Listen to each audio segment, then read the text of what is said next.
The old coot here coming back at you with part two in this how to cook octopus as tender as possible, the traditional Sicilian style way. So medium heat, this has been going for about 10 minutes from zero. Like I literally put the pot on, watched the video before this one to see how we got to this point, but put the octopus in the water at the sink, put the pot on the heat, right, with all the spices and everything else in there, brought it up to a simmer. This has been going for about 10 minutes now, so let's just check on it.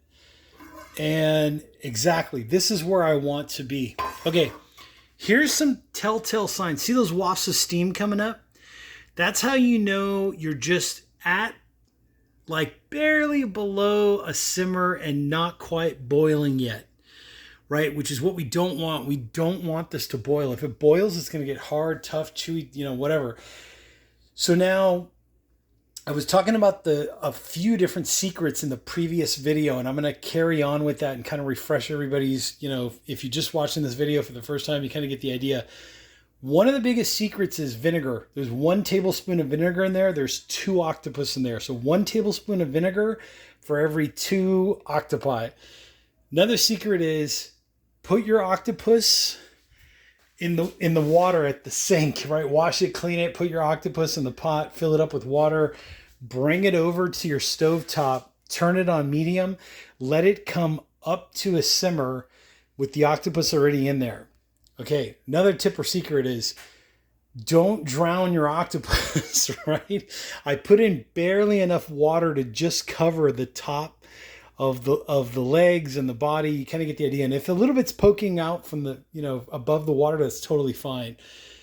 The other tip or secret is the salt to water ratio. There's only 1 tablespoon of salt for every 2 octopus. So obviously if you're doing 1, just cut that in half. If you're doing 1 octopus, you're going to have less water. You kind of get the idea.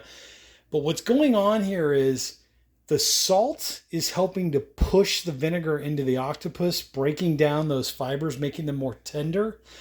And also that bringing it up to temperature with the, see, I'm starting to boil. So now this is when I want to go to between medium and low. So I want to, it's okay if it simmers like that and there's just a bloopy kind of a boil. That's totally fine. So now I do want to cover it though again.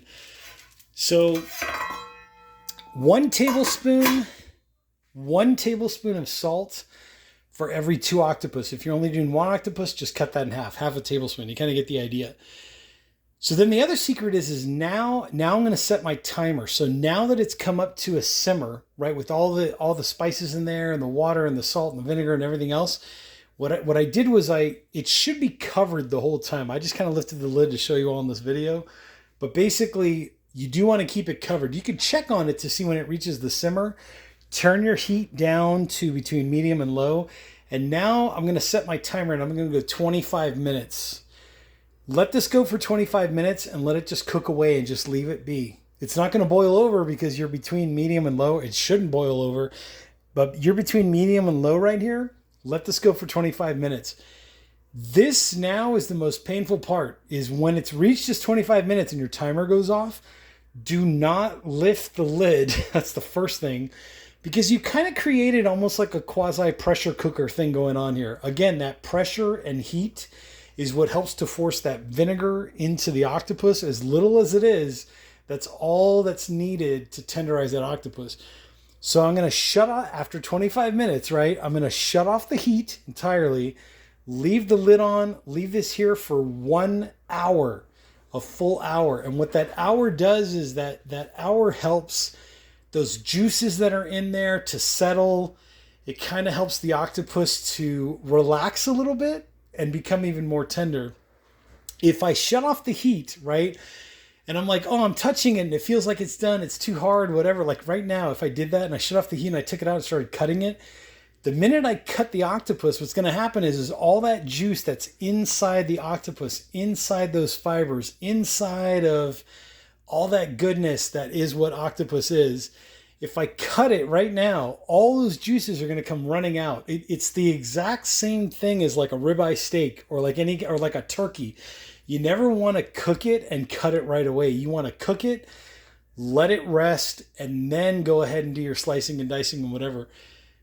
The restaurant secrets are here. I've given you most of them. And in the previous video, I gave you even a few more. But just to quickly recap, the secret to tender, nice, good texture octopus is bring it up to temperature, right?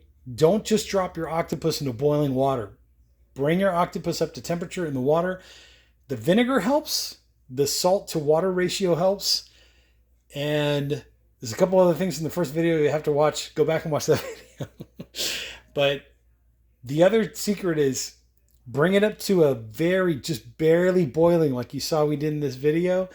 Turn your heat to medium low. Let it go for 25 minutes. That cooking process also helps to break down those fibers. You're going to get the idea.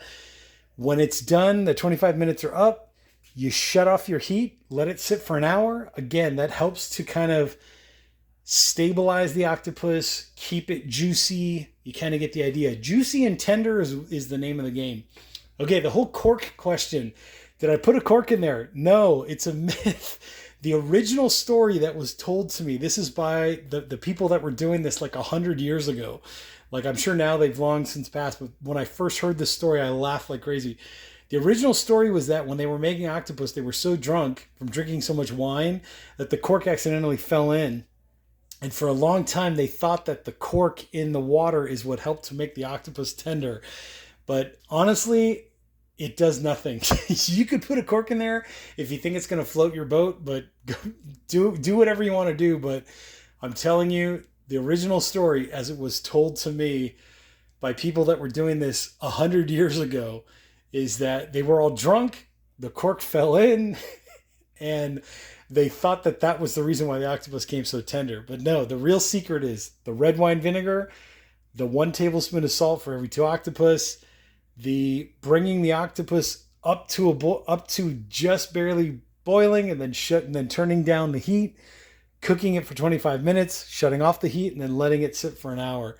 So those are the real secrets. Anyways, stay tuned. I'm going to be back with probably one more video just to show you all how this all turned out after 25 minutes or after about an hour or so. You know, after it's all kind of settled and done its thing, we're going to take it out. We're going to drain it basically, and then start cutting into it. And I'll show you all what that whole process looks like. So stay tuned. Anyways, I did put links down below in the comment section, also in the description. Also, make sure to check out my Amazon storefront. I'm the Old Coot, and I'll catch you on the next exciting video.